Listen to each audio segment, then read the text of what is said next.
In Windows 10, you can change storage space of Recycle Bin. Let's see how to do it. Right-click on Recycle Bin. Click on Properties.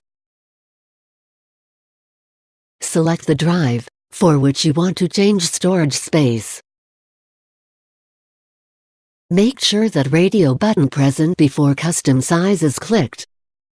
In the box present next to Maximum Size, type your desired size in megabytes.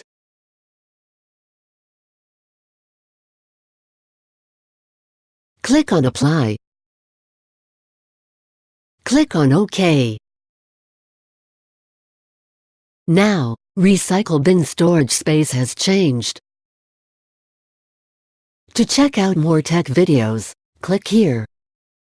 To subscribe GuruAid channel, click here. For instant tech support, call GuruAid toll-free numbers